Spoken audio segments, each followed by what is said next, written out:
Mohammad Shahnawaz Khan gi Misi gi Matangda semkhiba Joint Action Committee Against the Brutal Killing of Mohammad Shahnawaz Khan gi ware matung ina Misi Asigi Matangda Achumba Langla Langjin Khangdri Phaoba Ashiba Hakchang imung manung amadi JSC na Loukhiroi hairi JSC Asigi convener na Maulana Abdul Rahman na Paumi Singa Unaba Amada Haikibada Laikhidraba Miyoi Asi Icham Chamzaba driver amani Mangonda Siriba Mara Yumpam Yaudabani Hairi JSC na Loriba Warep Matung Ina Manipur Police na Misi Asiga Mari Lenana Pari Hairiba Arambai Tengolgi Miyoi Taruk Asigi Matangda Pungkun Marigi Manungda Lepak Miyamda Asengba Khangalakadabani Hairi Androgi Arambai Tengol unit na Misi Asigi Mari Lena de Haina Hanana Fongdorokpagi Maram Khanghalu Haina Fongdokpaga Loinana Misi Asi NIA da Sinaduna Achumba Putopiyo Haina Appeal Tarokli Amasung Punkun Marigi Manungda Lengakna response Piraktrabadi Akan Bakongjang Changsingani Haiba Wafamsu Thamlagli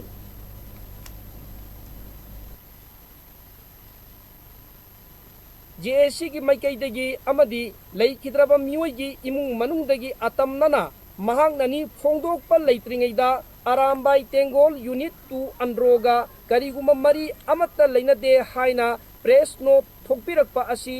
मसा ngaktoknanaba hotnajabagi thawong asi yamna laibak thibani makhoi mathakta makhatana asigumba thaudok asi thoktanaba manipur government na akanba mityeng changadabani misi asigi matangda NIA da sinnaduna achum aran puthok pigadabani JSC na thamjariba wafam sing asi manipur government na pungkun marigi manungda positive response piraktragadi JSC na manipur gi CSO singa khutsamnaduna akanba khongjang sangsin jagani